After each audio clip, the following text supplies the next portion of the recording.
Okay, folks, we are a little bit behind on movie reviews. I lost my job right before Christmas, and I just wasn't in the headspace to do reviews at the time. But you know what? We're right back in it. This is the new channel, Corey Unlisted 2, because I stupidly, like I'd said before, made my work email my primary account email. Almost 500 subscribers, 500 plus videos. I've lost access to it, so we're starting over from scratch here in 2024. The first video that we will be reviewing of the year, I watched actually before Christmas, and I'm just now getting around to writing about it. I do not have a visual aid because it is another straight-to-Netflix movie, a Netflix exclusive, which it seems to be a lot of them are doing that now. Scorsese's doing that. There's been a lot of stuff that's just made, you know, that's not discounting Netflix by any means. I just missed the whole theater experience. My whole generation was making plans with friends, going to the movies, pulling out the newspaper and seeing the showtimes. Now we could just turn on the TV, scroll until we find something worth watching. I feel like we've lost something as a society because of there's no location, although you're saving money by just sitting on your butt at home. The essence of going to a movie, it's gone. And that's sad to me.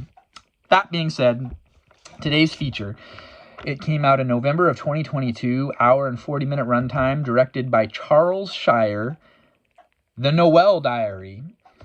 This director directed some of my favorite movies from the 90s. He directed and wrote Father of the Bride Part 1 and 2, which was childhood classics that I grew up watching again and again. My mom loved those movies. Another Diane Keaton movie, he directed the 1980s comedy classic Baby Boom.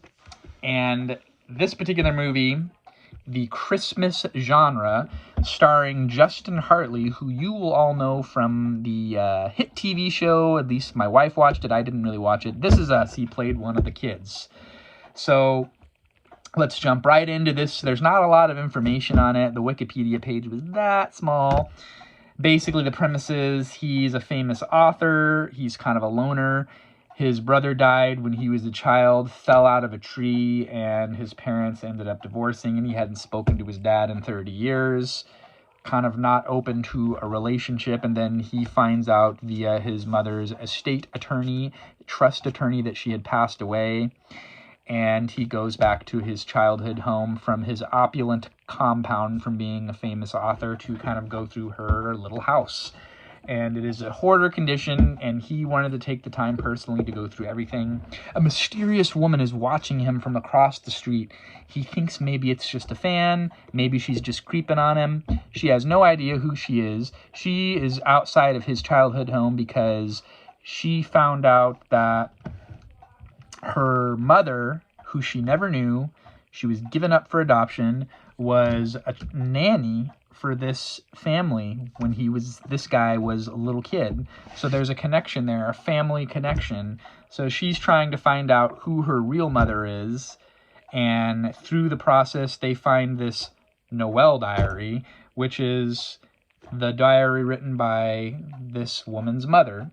And then we're kind of, you know, he's kind of not in a relationship, kind of closed off because of emotional trauma. And the whole movie is kind of restoring the Christmas spirit. Is he going to have a reconnection with his father? Is he going to find love with this new woman who, by happenstance, has entered his life through the death of his mother? Tune in and watch it. This movie could have been great. I feel like it kind of started to... I didn't like the direction that it took later on. And it's just a B movie. And I feel like this could have been a much better movie if they would have taken some other twists and turns later on in the film. So I am 3 out of 5. I really wanted to move into the 4s, but there's some things that I didn't like, which I'm not going to get into. Rotten Tomatoes, 69%. IMDb, kind of middle of the road, 6.1 out of 10. Google users are kind of right around there with me, 3.5 out of 5. Good movie. Not a great movie. It could have been better. So that's my first review of 2024, albeit I watched it at Christmas time.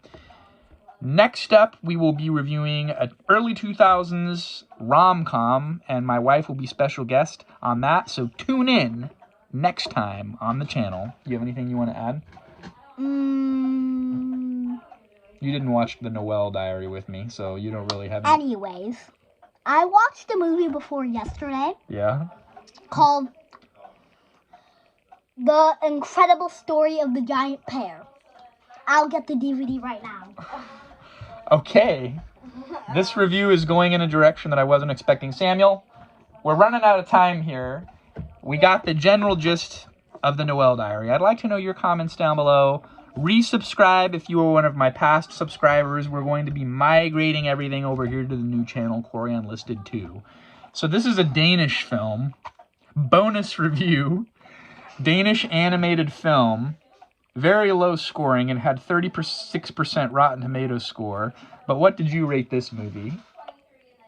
I don't know yet.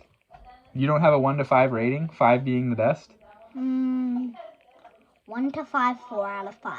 Okay, that's it, folks. Bonus review here. A review within a review. The Giant Pear. The Incredible Story of the Giant Pear. And it's Dove approved, all ages appropriate. Until next time, we'll see you then. Say goodbye to our friends. Bye.